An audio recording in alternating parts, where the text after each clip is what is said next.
Previously on Rome, rise and fall of an empire. The democratic Roman Republic is no more. After a relentless drive to seize absolute power, Julius Caesar is assassinated by aristocrats, hoping to maintain the Senate as the center of Rome's political authority. But the effort fails, and the age of emperors begins with the reign of Caesar Augustus. Now, in the 1st century BC, under the reign of the new Emperor Augustus, a new Roman Empire is on a mission of rapid expansion and sets its sights on the savage land beyond the Rhine. But the latest and greatest conquest collapses into a bloodbath. Germanic tribes spurn the imperial yoke and defy Roman authority, hobbling imperial ambitions, redrawing history, and jeopardizing the empire.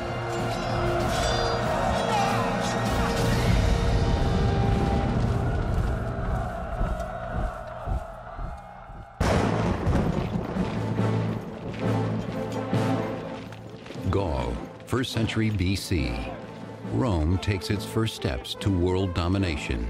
Spurred on by unprecedented growth, the empire believes the rest of the world will eagerly bask in its civilizing light.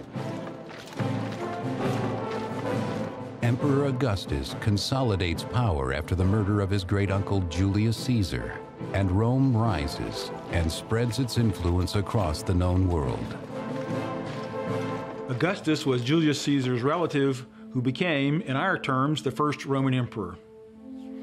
Augustus saved the Republic in a way that Julius Caesar had been unable to do. This was the beginning of the real peak of Roman power.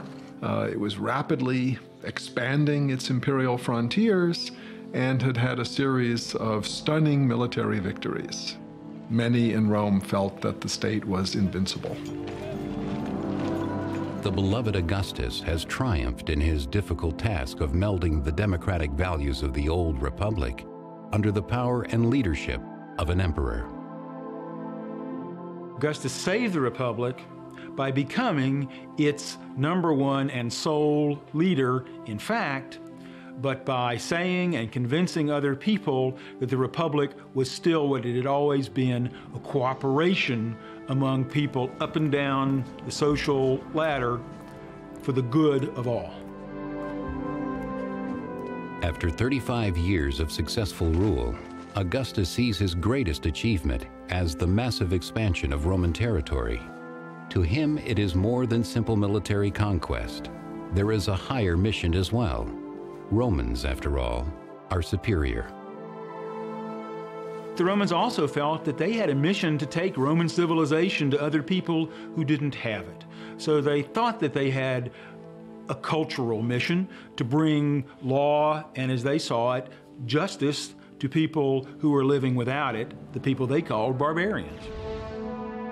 With Gaul successfully becoming a Roman province, the newborn Roman Empire eyes land beyond the Rhine in an area that will come to be called Germania. The tribes beyond the Rhine live precariously, vying for power or turf through bloody raids against each other. Some tribes even extend their raiding into Roman territory, which Rome will not tolerate.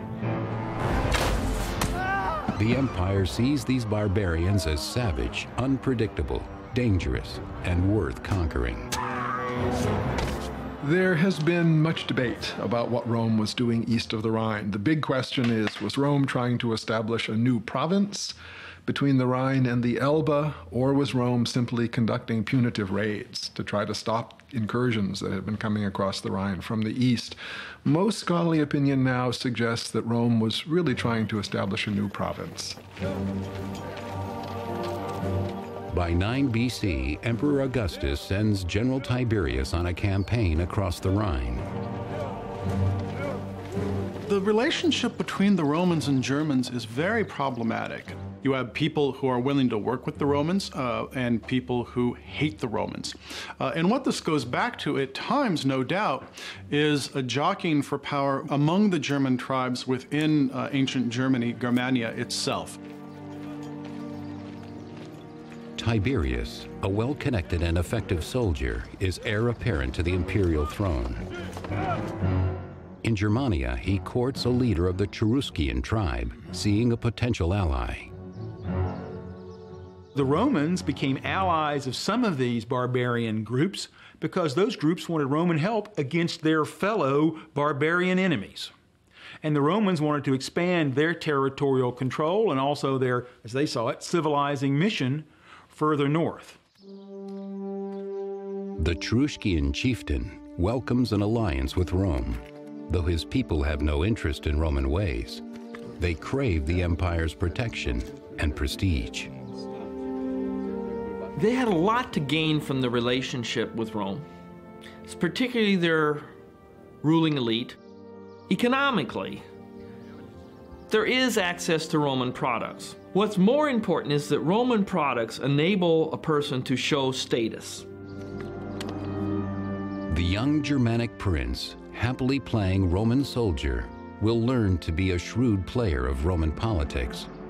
Raised in two worlds under the proud traditions of his people and the might and glory of the empire, he will become a Roman officer and a Germanic king.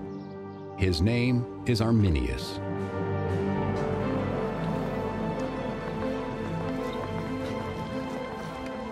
For more than a decade, the empire has enjoyed relative peace with the tribes across the Rhine, thanks to the strong military of Emperor Augustus.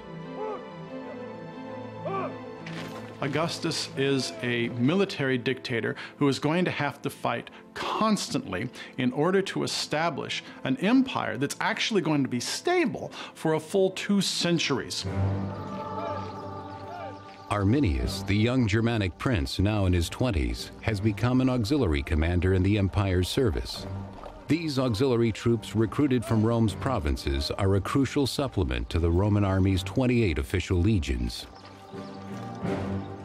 Augustus had to make sure that people understood that he was doing what traditional Roman leaders had always done: lead Rome to glorious and profitable conquest in war.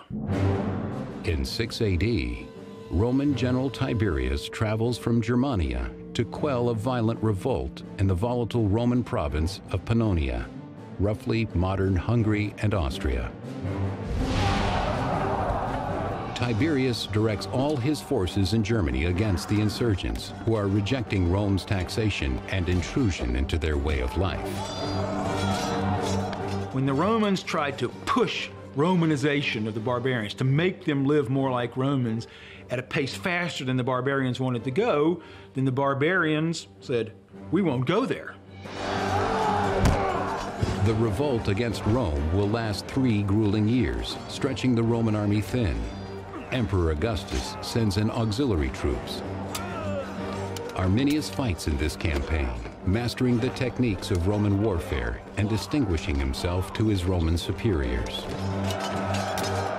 First century Roman historian Velleius Paterculus.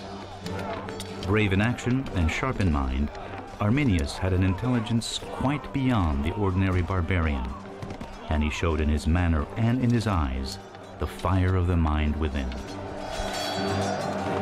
Arminius is also sharp enough to see how brutally Rome can treat its provinces, crushing their autonomy.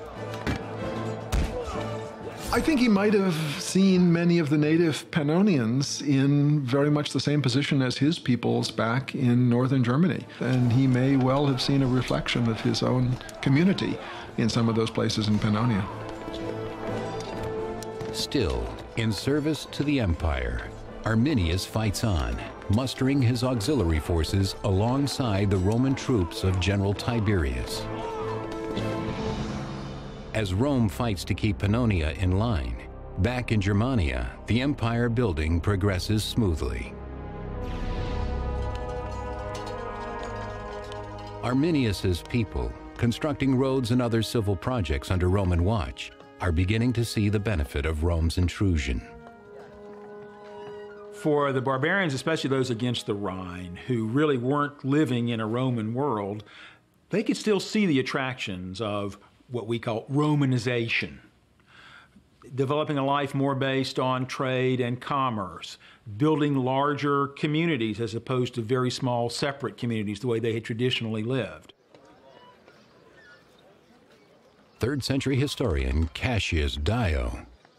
The barbarians were adapting themselves to Roman ways, were becoming accustomed to holding markets, and were meeting peaceably. They were becoming different without knowing it. In 7 AD, Emperor Augustus appoints his close friend Quintilius Varus to govern the land east of the Rhine. Varus is a relatively capable commander in a pinch, but there's also an intimation that we get from our sources that he's not the best character in the world. His description by historian Velleius Paterculus is less than flattering. Quintilius Varus was a man of mild character and of a quiet disposition, somewhat slow in mind as he was in body, and more accustomed to the leisure of the camp than to actual service in war. The peaceful situation in Germania suits his relaxed disposition. Varus has befriended Arminius, who has returned to Germania and his people as a respected Roman citizen. In Arminius, Rome sees a strong ally and lasting peace. The Germans play by Rome's rules, but only to keep the Romans off their backs. The Germans weren't happy about being forced to go to Roman courts and let a Roman decide their disputes, for which they had long-standing, homegrown ways of solving their problems with. The resentment begins to build, even though the surface looks calm, according to Velleius. The Germans are a race to lying born. By trumping up a series of fictitious lawsuits, provoking one another in disputes, and settling quarrels by law rather than arms, they appear to express their gratitude to Roman justice, while pretending their own barbaric nature was being softened. Varius had experience governing people who'd been used to being governed. Nothing could be farther from the experience and the expectations of the Germanic peoples. The intrusion, according to historian Cassius Dio, pushes Arminius and the other tribal leaders to action. Besides issuing orders to them as if they were actually slaves of the Romans, Varus extracted money as he would from subject nations. To this, they were in no mood to submit, for the leaders longed for their former power, and the masses preferred their former ways. So when the Germanic peoples along the Rhine decided they'd had enough of Varus and his haughty administration, his imposition of Roman ways, especially in court, they decided to fool Varus, to get rid of him. And no one is in a better position to do that than Arminius. For 3 years, Roman General Tiberius has been struggling to crush a violent rebellion in the province of Pannonia.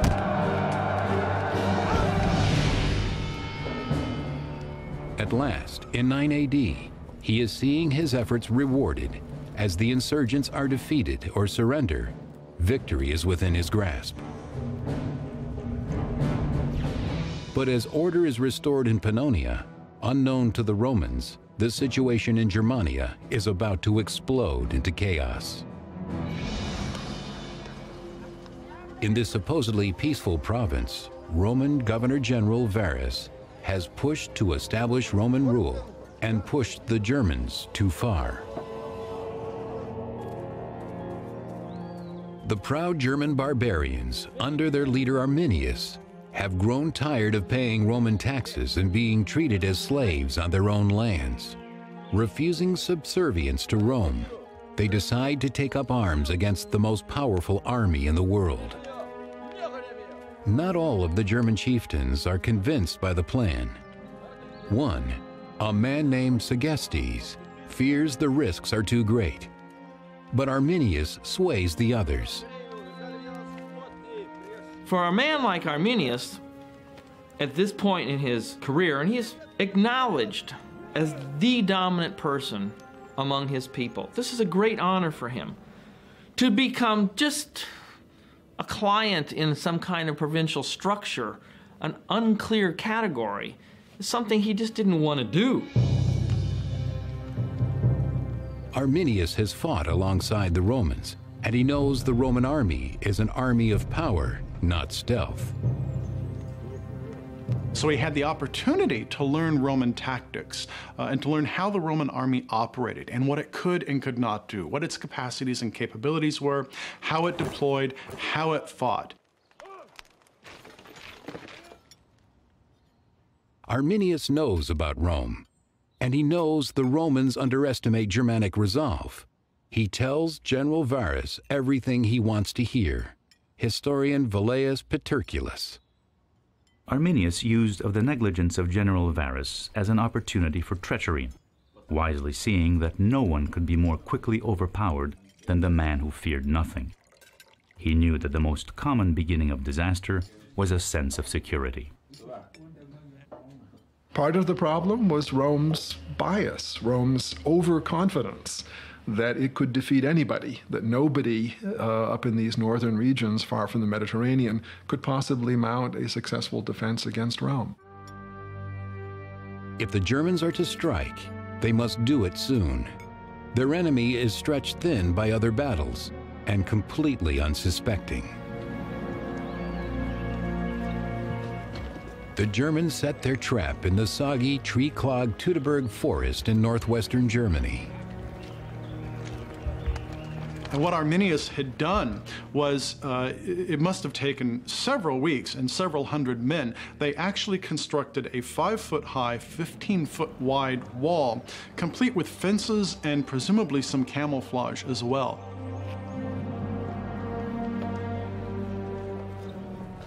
For Roman General Varus, it's business as usual.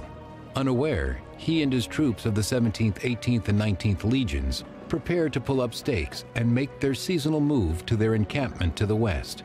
3rd century chronicler Cassius Dio. They had with them many wagons and beasts of burden as in times of peace.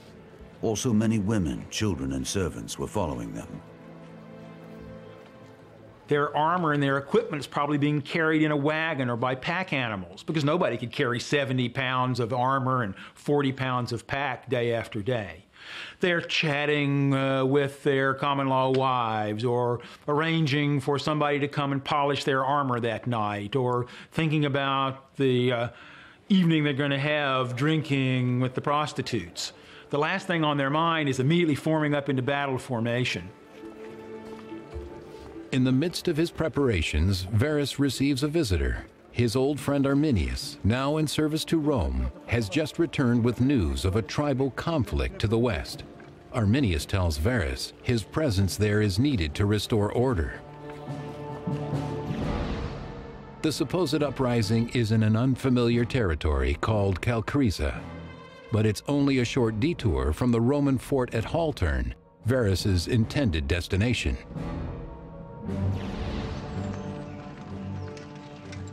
Varus mobilizes the entire camp for the journey.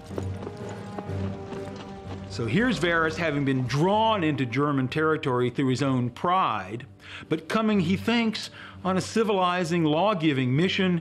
He's not ready to fight these barbarians so skilled at ambush and the kind of tactics that could throw a Roman army into complete disarray. The long line of soldiers, civilians, and provisions lumbers through the woody German countryside. Varus expects no trouble, but this is foreign soil, so he remains cautious. He moves his entourage as quietly as possible. Archaeologically, one of the things that has been found in these recent excavations is a cowbell. And the cowbell has been packed with straw, and the straw is still in the cowbell. With the cowbells silenced, the line proceeds, keeping military formation as the Romans head unknowingly toward the camouflaged walls of the trap. The Germanic chieftain Segestes, still dreading the deadly plan, tries to warn Varus about the treachery of Arminius, but he is ridiculed and driven away. 1st century historian Velleius Paterculus.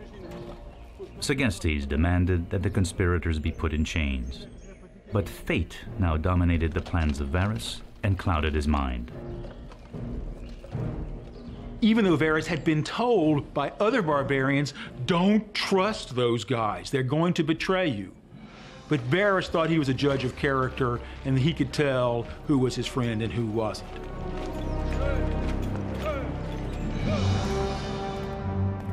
While Varus leads his legions into the trap, General Tiberius returns to Rome from his hard-won success in Pannonia.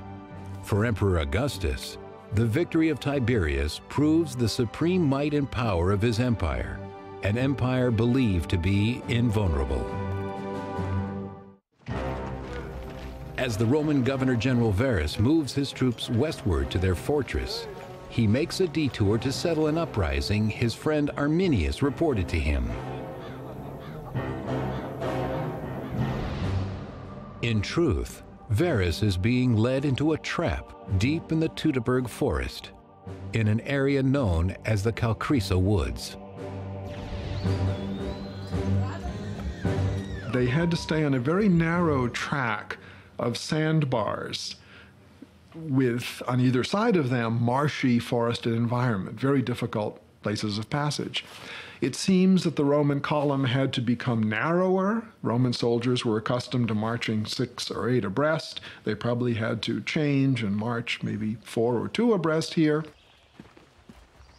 The soldiers are further hindered by the burdens of their wives and families, who are making the march with them to the new fortress. They would have had very difficult going as the passageway became muddier, it became wetter. This landscape is penetrated by a series of deep ravines, streams flowing from the Calcrisa Berg down into the swamp to the north. Varus walked through the worst possible territory a commander could have walked through. On one side he has a swamp, on the other side he has hills. He followed the road because Romans couldn't carry all this armor they wore. On the long haul, it simply wore too heavily. The German tribesmen have lured the Romans into the perfect trap, difficult to move forward, impossible to move back. Arminius knew he had Varus in his hands. It was just how and when. It's not if. And it happened. And it happened in a really complete fashion. 3rd century chronicler Cassius Dio describes the moment of ambush. The Germans came upon Varus in the midst of forests, by this time almost impenetrable. And there, at the very moment of revealing themselves as enemies instead of subjects, they wrought great and dire havoc. The trap is sprung. The Romans have no way out as the barbarians surround them on all sides. So you're bare out there. You have just your armor on, if that, and you are going to quickly be decimated in terms of your ranks. And the Romans had no room because the path was too narrow to deploy. The line of troops and their entourage could have stretched 2 miles long. Varus, hemmed in at the middle of the formation, is unaware of the devastation at the front. All he knows is the line has suddenly stopped moving, and there is no place to go. The front of the line is going to be the first to get it, and there isn't much communication, as far as we can tell, on this path, or there couldn't be much communication between the front of the line and the rear of the line. So that's going to render the army more vulnerable and create a deadly situation as well. By the time Varus learns of the attack, it is far too late. No time to prepare, no place to escape. The exact chain of events is lost to history. My guess is this was a battle that the main engagement took less than an hour, but the mopping up operation probably took the rest of the afternoon. Each man had to reconcile to the inevitable, and I don't know how a Roman would have done that any better than an American. Very hard to watch your friends die. As the Roman soldiers die like animals, more German warriors joined the fray, writes Cassius Dio. The enemy's forces greatly increased, as many of those who had at first wavered now joined them, largely in the hope of plunder. In an indignity worse than death, 2 of the legions lose their eagle standards to the barbarians. The eagle was seen as a religious symbol by the soldiers. It was literally the religious spirit and power that kept them safe and made them victorious. To have the eagle fall in battle or to be taken by the enemy was literally like having your spirit ripped out. And without your spirit, you were going to be defeated. But worst of all was the disgrace, the loss of honor. To have the symbol of your fighting spirit literally taken by the enemy was the ultimate in dishonor and disgrace. Under Varus's watch, the standards and the battle are lost in the Calcrisa woods. The dishonored general knows what he has to do. Varus had been fooled so badly by the barbarians, he knew he was responsible for this defeat because he had marched a Roman army in and not prepared it. So Rome was going to blame Varus for this defeat. Varus blamed Varus, and for him, the only way out was suicide, even though this was a disgraceful suicide. The Germans under Arminius's leadership have recaptured their land and in the process defeated the mightiest army in the world. Now it's time to torment their captives. 2nd century Latin writer Florus recounts the horror. Never was their slaughter more cruel than there in the marshes and woods. Never were more intolerable insults inflicted by barbarians, especially those directed against the lawyers. They put out the eyes of some of them and cut off the hands of others. They sewed up the mouth of one of them after first cutting out his tongue. As Germania celebrates the defeat of Varus, a victorious General Tiberius returns to Rome from his battles in Pannonia. And in Rome, Emperor Augustus joyfully makes the final preparations to celebrate Tiberius's triumph. But all that planning will go to waste. When news arrives in Rome, Augustus is told of the loss of his 3 legions in the north. He is horrified.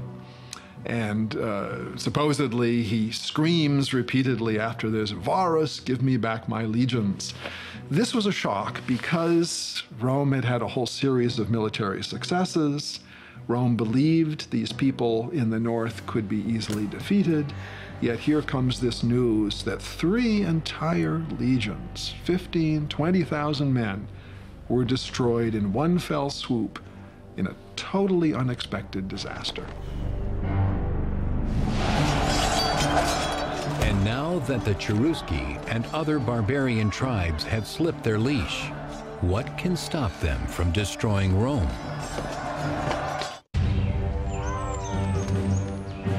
As Varus's Roman legions are destroyed in the north, General Tiberius returns to Rome to celebrate his victory in Pannonia. But instead, he finds Emperor Augustus shattered at the news of the terrible loss in the north. Barbarians across the Rhine have massacred 3 entire Roman legions under Governor General Varus. Varus's disaster meant to Augustus that Augustus's plan to push the northern frontier of the Roman Empire further had failed, and that they were always going to have to deal with these ferocious peoples on their frontiers who at any time might want to come into the Roman Empire either to live or to raid. The blow to Rome is a severe one, and it cannot go unanswered. Arminius had struck a significant blow to Roman morale and Roman pride and Roman honor, and that had to be avenged. Losing 15,000 to 18,000 men from a strike force of legionnaires of 150,000, it's similar, I think, to the United States Army today losing 60,000 men. We have about 600,000 men under arms. If we lost a tenth of them, we lost 60,000 men in one day. I think it'd make the evening news. To restore Rome, General Tiberius mobilizes his exhausted troops. Tiberius is sent along with 8 legions and auxiliary armies to reinforce the Rhine frontier and Gaul. Fortunately, Rome appears safe for now. The Germans show no sign of hostility at the borders. But the Romans have learned how crafty the Germans can be, and so they stay vigilant, even at home. Guards are stationed throughout the city. And it was a severe blow to Rome as a city, as a society, to know that these peoples of the north, whom it had regarded through the writings of Caesar and Tacitus and others as being far inferior to Rome militarily, were able to deal this devastating blow. Mighty Rome, the apex of Western civilization, suddenly feels vulnerable. Every foreign citizen or visitor is now suspect, a potential terrorist. Augustus, fearing a sympathetic uprising among the Germans in Rome, expels them.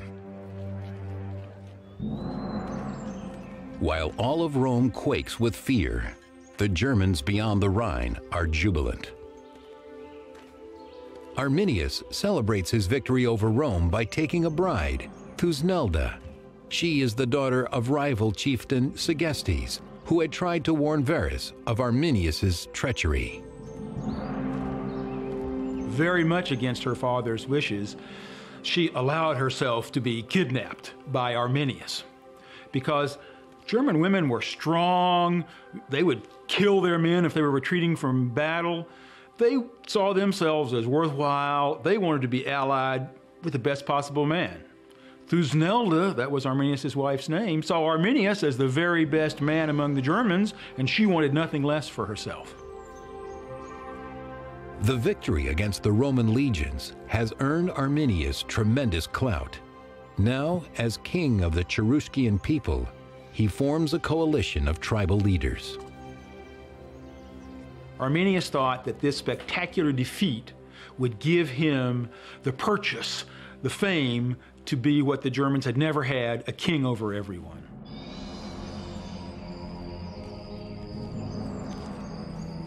The site of the massacre becomes a holy place, left untouched to commemorate the victory over the Romans and to please the Germanic gods that granted it.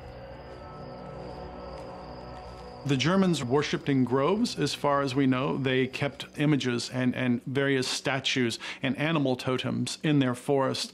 And actually, this idea of totemism appears to have been something fairly important for the Romans too, but more so perhaps for the Germans.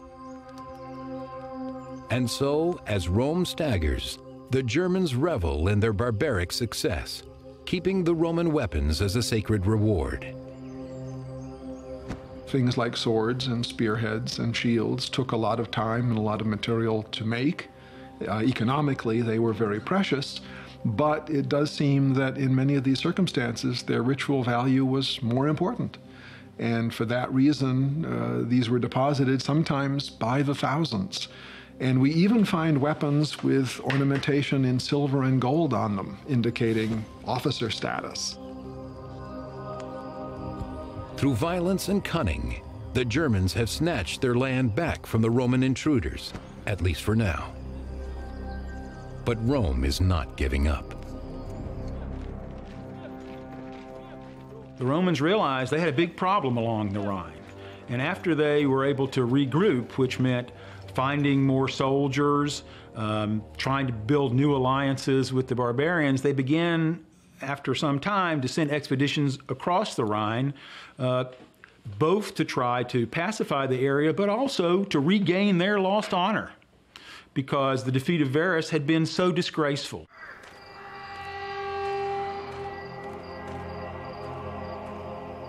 And so, for posterity and for the empire's self-esteem, Rome must somehow turn this dire situation around.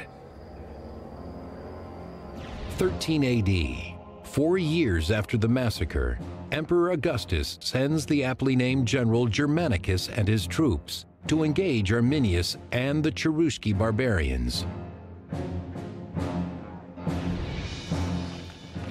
It takes a long time to restore a strike force so that Germanicus has troops to deal with this problem. There was no question it had to be done, or the whole idea of the emperor's honor, and perhaps even the emperor himself, was in harm's way. This was a disgrace that could not be allowed to go unchallenged. The ethos for the Romans is revenge, hatred, anger. There's no idea of compassion, of overarching compassion for humanity. These are very, very ruthless people. Ordering Germanicus to Germany is one of Augustus's final acts. The next year, at age 77, he lies dying, broken by the consequences of Rome's defeat, his dream of empire unfulfilled. With no sons of his own, Augustus names Tiberius as his successor. Tiberius will take his place as emperor and try to win back honor for Rome and Augustus. Augustus had gloried in a whole series of successful military campaigns. He never recovered psychologically from this blow. He died a few years later. And this, in many ways, seems to have destroyed what he felt was his legacy. Augustus, who devoted his life to Romanizing the world, dies a failure. What was lost in Germania can never be recaptured, but still the Germans must pay for this humiliation. A bloody and humiliating defeat beyond the Rhine has brought glory to the Germanic chieftain Arminius and his barbarians, and has undermined Roman confidence. But Rome is not finished yet. Roman General Germanicus marches to Germania in a mission of vengeance, attacking any tribe sympathetic to Arminius. In defiance, these tribes burn their own villages to deprive the Romans of anything useful. These northern barbarians, at least across the Rhine, didn't have big cities to plunder. They had increasingly growing settlements, but they could just fade away and come to fight another day and leave you having spent a lot of money on a campaign that didn't return anything to you. So war was becoming a negative cash flow instead of a positive cash flow. First-century historian Tacitus. Germanicus dispatched one of his generals to rout the Bructeri tribe as they were burning their possessions, and amid the carnage and plunder, found the eagle of the 19th Legion, which had been lost with Varus. The troops were then marched to the furthest frontier of Bructeri, ravaging all the country in between.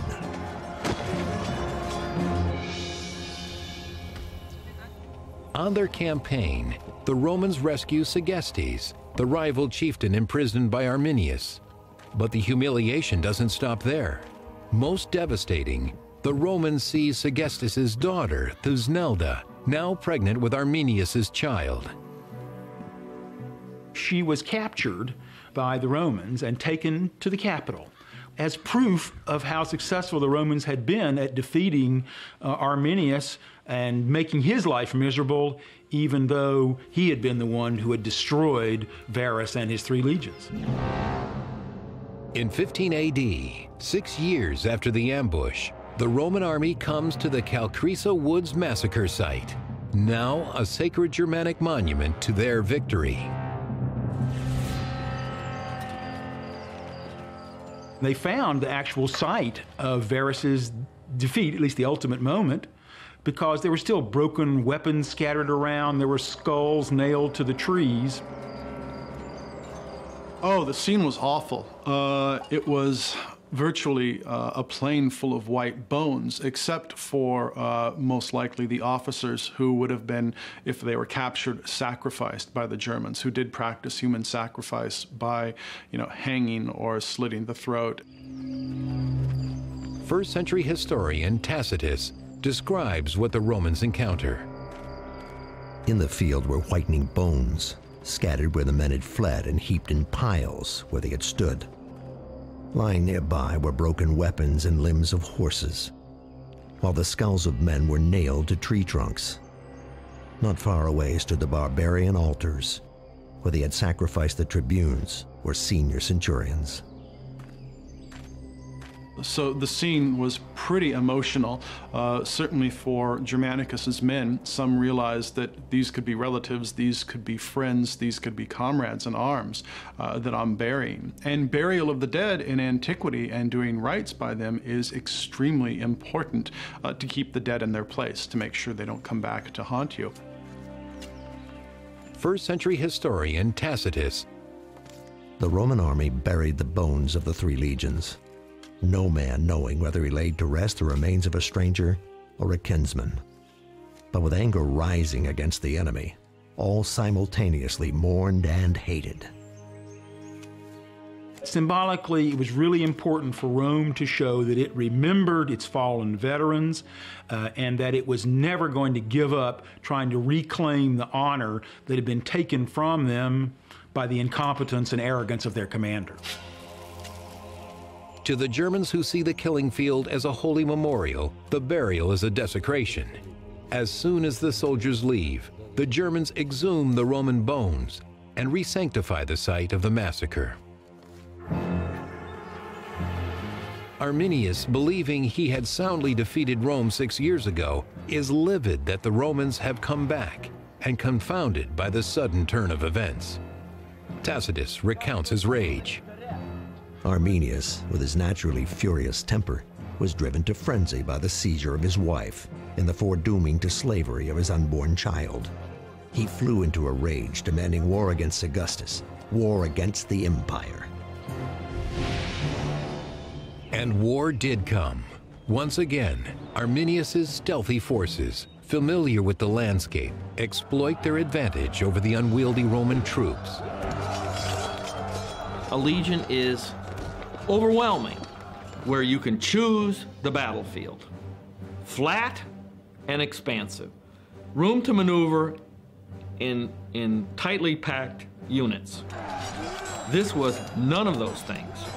It wasn't flat, there was no room to maneuver, and you couldn't even assemble your units in full strength.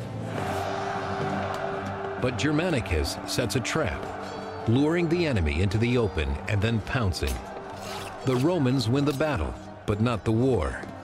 The incompatible fighting styles, the expense of the campaigns, and the tenacity of the Germanic barbarians rob Rome of any hope of lasting victory. There were several years of punitive raids by the Romans east of the Rhine, in which they actually tried to capture Arminius, they tried to defeat his people. These were not successful. Neither Arminius nor Germanicus will live long enough to see where their historic efforts would lead. 3 years later, in 19 AD, both die unheroically. Germanicus succumbs to illness, though some say he is poisoned by a rival in the bitter political jungle Rome has become. That same year, Arminius is killed by his own people when he oversteps his authority. Arminius was really devoted to both German liberty and his own self-advancement.